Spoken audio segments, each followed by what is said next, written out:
Hallo und herzlich willkommen zu meinem nächsten Video in der Serie Menstruationszyklus und Sport.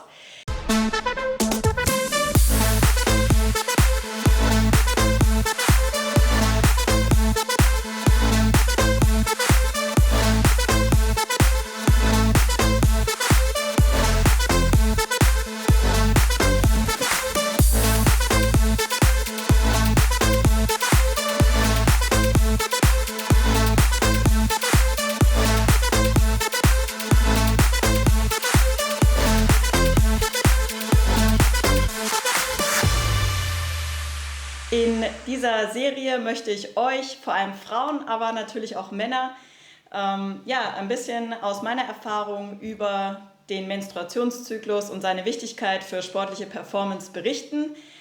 In den letzten Videos habe ich euch bereits erzählt, wie euer Zyklus optimalerweise verläuft, auch anhand von dem Chart. Das Video könnt ihr euch nochmal anschauen, das verlinke ich euch auch nochmal.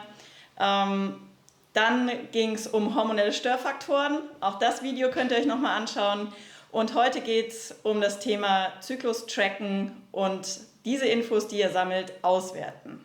Ja, vielleicht erstmal zu der Frage, warum ich es wichtig finde, seinen Zyklus zu tracken und was wir dann am Ende auch mit den Infos anstellen, also Philipp und ich, er als mein Trainer. Wichtig als erste Info ist vielleicht an dieser Stelle auch nochmal erwähnt, dass ihr diesen natürlichen Zyklus, das heißt mit den hormonellen Aufs und Abs und auch mit dem Anstieg der Temperatur, mit Entwicklung von Zervixschleim und so weiter, alles, was ich in meinem ersten Video erwähnt habe, nur habt, wenn ihr ohne synthetische Hormone in eurem Körper seid. Das heißt, wenn ihr keine Pille nehmt, wenn ihr kein Stäbchen habt, wenn ihr keine Spirale habt und so weiter und so fort, NuvaRing, was es auch immer gibt. Diese unterdrücken euren natürlichen Zyklus und dann bringt im Endeffekt auch das Tracken nichts, weil da wird immer alles gleich sein. Das heißt, dieses Video richtet sich vor allem an alle Mädels, die ihren Zyklus auf natürliche Weise tracken wollen und keine Hormone nehmen. Mit die spannendste Sache für mich eigentlich an dem Tracking ist, zu sehen, habe ich in meinem Zyklus einen Eisprung oder nicht. Jetzt mal an euch die Frage, wisst ihr, ob ihr einen Eisprung habt oder nicht und was es vielleicht für Zeichen gibt, auf die man achten kann, die einem eben die Gewissheit geben, dass er stattgefunden hat. Und da sei auch nochmal erwähnt, dass wenn der Eisprung ausbleibt, ihr eben auf jeden Fall schon mal zu wenig Progesteronbildung habt und das führt halt zwangsläufig unter Umständen zu einer Östrogendominanz und zu Zyklusbeschwerden. Was kann ich tracken? Ich tracke vor allem meine Basaltemperatur, dann den Zervixschleim und erkenne daraus, ob ich einen Eisprung hatte oder nicht. Und es gibt viele, viele weitere Sachen, die ihr tracken könnt. Das ist Schlaf, das sind Schmerzen, das sind Stimmungen, das sind Medikamenteneinnahme, Krankheit, wenn ihr eine Nacht durchfeiert, wenn ihr schlecht geschlafen habt, wenn ihr teilweise vielleicht euch auch schlecht ernährt habt. Viele Dinge können eben diese Temperaturkurve oder auch euren Zyklus beeinflussen. Und all die Sachen kann man tracken. Was braucht ihr zum Tracken?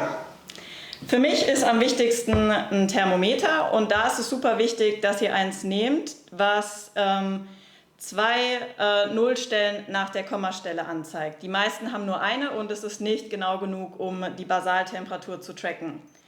Ihr messt die Temperatur morgens vor dem Aufstehen, das ist super wichtig, entweder oral oder vaginal. Ich würde euch vaginal empfehlen, weil es einfach genauer ist in meinen Augen. Wichtig ist aber, dass ihr immer bei einer Methode bleibt, also nicht mal da, sondern ihr euch für eine entscheidet und die quasi aufzeichnet. Am besten nehmt ihr euch eine App oder ihr tragt es oldschool in ein Notizbuch ein und seht dadurch halt quasi jeden Tag eure Temperatur, seht Unterschiede und so wie ich euch schon anfangs in einem meiner ersten Videos erklärt habe, optimalerweise eine niedrige Temperatur in der ersten Zyklushälfte, die dann in der Mitte zum Eisprung hin signifikant ansteigt, was eben auch ein Zeichen für einen Eisprung ist. 3 Tage in Folge eine erhöhte Temperatur, die dann noch weiter ansteigt nach dem Eisprung, wenn Progesteron durch den Eisprung einfach ansteigt, dann bleibt sie hoch und sinkt dann wieder leicht ab zur Periode. Ja, den Zervixschleim, den trackt ihr am besten mit euren Fingern oder seht es auch in eurer Unterwäsche. Habt da einfach keine Angst davor, vor allem euch selber anzufassen. Viele denken jetzt, das klingt irgendwie eklig, spooky und sie müssen jetzt gleich ausschalten. Da kann ich einfach nur sagen, das tut mir dann leid für euch, dass ihr so wenig Liebe für euren eigenen Körper habt. Und ja, im Endeffekt ist das halt was super Wichtiges, super Normales und je unbelasteter und freier ihr damit umgeht, umso mehr werdet ihr da einfach rausholen können. Auch Schmerzen zu tracken kann extrem hilfreich sein, um zu sehen, in welcher Phase eures Zyklus ihr vielleicht mehr Schmerzen habt. Es gibt Schmerzen, die um den Eisprung herum vor allem da sein können, was auch ein Eisprungzeichen ist, sogenannter Mittelschmerz. Das heißt, ihr habt wirklich so einen ganz mittigen Schmerz oder vielleicht wirklich sehr rechts- oder linksdominant. Das heißt, es kann auch ein Hinweis darauf sein, dass gerade der rechte Eierstock oder der linke Eierstock eben sich im Eisprung befindet. Das kann eine Phase sein, in der ihr empfindlicher seid. Trackt das auch. Das könnt ihr in die App eingeben oder einfach in eine Notiz machen und euch darüber vor allem selber besser kennenlernen. Ich finde, das ist eigentlich das Hauptziel von diesem ganzen Tracking, dass man eine Kompetenz für den eigenen Körper entwickelt. Für mich fühlt es sich einfach so gut an, wenn ich jederzeit auch anderen darüber Aussage geben kann, wie es gerade in mir aussieht, in welcher Phase ich bin, wie meine Temperatur ist, ob ich einen Eisprung habe oder nicht. Das sind am Ende die Infos, die zum Beispiel auch mein Trainer, der Philipp, braucht, um mein Training an meinen Zyklus anzupassen. Viele Mädels haben so Angst davor, über solche Informationen preiszugeben, beziehungsweise es ihnen so unangenehm darüber zu sprechen. Und das kann ich leider fast gar nicht nachvollziehen. Deswegen kann ich euch hier echt nur bestärken, einmal diese Kompetenz für euch selbst zu entwickeln, indem ihr euch mit eurem Körper auseinandersetzt, diese Informationen sammelt, dadurch besser versteht, in welcher Situation sich auch euer Körper befindet, ob er vielleicht Probleme hat in einer bestimmten Phase oder ob alles super läuft. Und am Ende natürlich dann auch für die sportliche Leistung diese Informationen auch zu teilen. Ich finde es auch zum Beispiel super wichtig, gerade den Punkt eigene Körperkompetenz, wenn ihr zum Beispiel einen Termin beim Arzt habt. Ich schwöre euch, der Gynäkologe oder die Gynäkologin wird euch 100-mal ernster nehmen mit eurem Anliegen, wenn ihr Informationen geben könnt, an welchem Tag von eurem Zyklus ihr euch befindet, ob ihr die Körpertemperatur wisst, ob ihr schon mal das Wort Zervixschleim gehört habt und wisst, ob euer Körper diese Zeichen hat. Ich garantiere euch, es findet dadurch ein Gespräch auf Augenhöhe statt. Ihr seid nicht so abhängig, auch von der Meinung oder den Ratschlägen und Empfehlungen dann eines Arztes und könnt es einfach insgesamt für euch besser beurteilen und selbst entscheiden. Und das finde ich auch ein Riesenvorteil davon, wenn man sich im Endeffekt durch das Tracken diese Kompetenz für sich selbst erlangt. Der Eisprung ist super wichtig, vor allem für die Progesteronproduktion und eben, um einen wirklichen Zyklus zu haben und auch fruchtbar zu sein. Ohne Eisprung werdet ihr nicht schwanger werden können. Nochmal die Zeichen zusammengefasst, die wichtig sind, damit ihr erkennt, dass ihr einen Eisprung habt. Das eine ist der Zervixschleim, das heißt, der wird plötzlich spinnbar. Ich hatte das, wie gesagt, in einem anderen Video schon erklärt, könnt ihr euch gerne nochmal anschauen. Er wird super flüssig, spinnbar wie Eiweiß. Ihr habt eventuell einen Mittelschmerz oder einen rechts- oder linksdominanten Bauchschmerz. Eure Temperatur steigt an und zwar deutlich. Also bei mir ist es meistens in der ersten Zyklushälfte ungefähr so 36,4 und plötzlich zum Eisprung geht es dann richtig hoch, also 36,7, 8, 9 und in der zweiten Hälfte nach dem Eisprung dann über oder an die 37.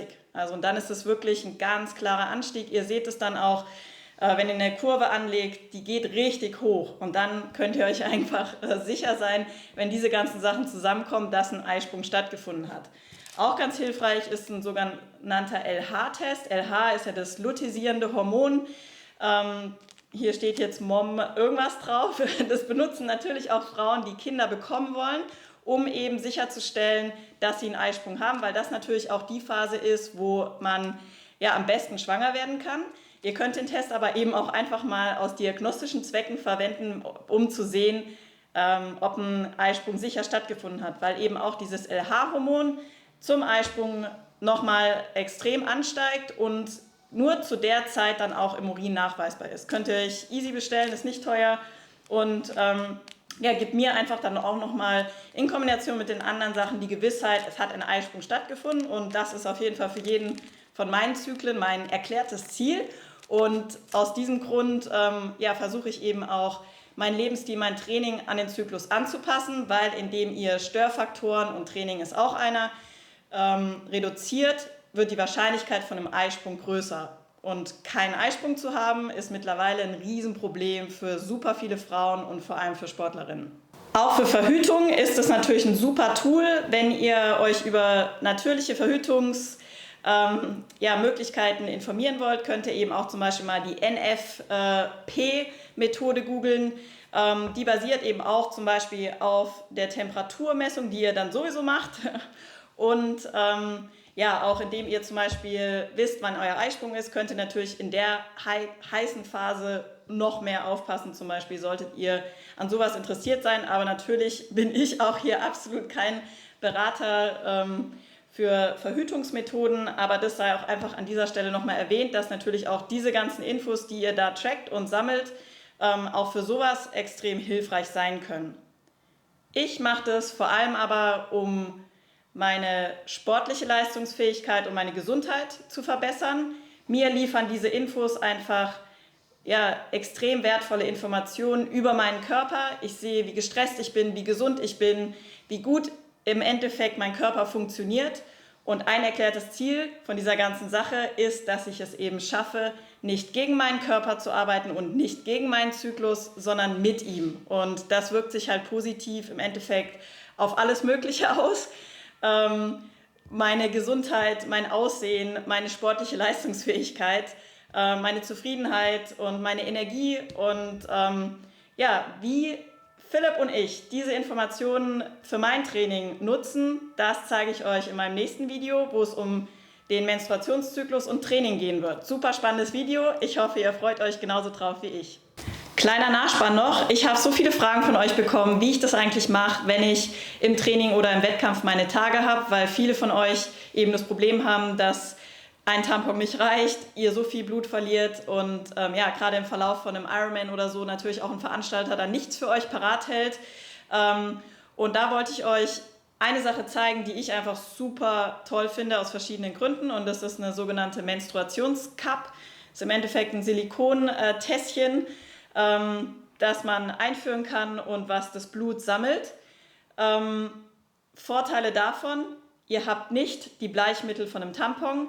Ein Tampon oder auch eine Binde hat im Endeffekt super krass viele bakterielle Risiken auch, ist Unmengen an Müll, die ja im Endeffekt halt auf dem Müll landen und ist auch teuer. Diese Cup fängt viel mehr Blut auf. Für mich reicht es für ja, einen Wettkampf super easy. Also danach kann ich die ausleeren. Ihr kriegt ein viel besseres Gefühl dafür, wie viel Blut ihr verliert, wie das aussieht. Und ja, so eine Cup hält an die 10 Jahre. Das heißt, ihr spart nicht nur Geld, sondern auch Müll und tut am Ende halt wirklich was für die Umwelt. Und ich finde es ja einen richtigen Gamechanger. Also traut euch das auszuprobieren. Man braucht ein paar Tage, um so ein bisschen sich an das Handling zu gewöhnen. Ich merke das beim Sport nicht. Es tut mich wirklich in keinerlei Weise irgendwie negativ beeinflussen. Dinge, die ich mit dem Tampon als nervig empfunden habe, gibt es da einfach nicht. Von daher, ja, meine Empfehlung an euch, kauft euch sowas, probiert es aus. Und wenn ihr doch an Tampons festhalten wollt, dann stellt einfach sicher, dass ihr welche kauft aus Bio-Baumwolle. Am besten ohne Bleichmittel, weil das sind halt einfach wieder hormonelle Störfaktoren. Ihr führt es ein an eine Stelle, wo die Schleimhäute super aktiv sind. Das heißt, jegliche Schadstoffe werden einfach direkt in euren Körper aufgenommen und können euch negativ beeinflussen.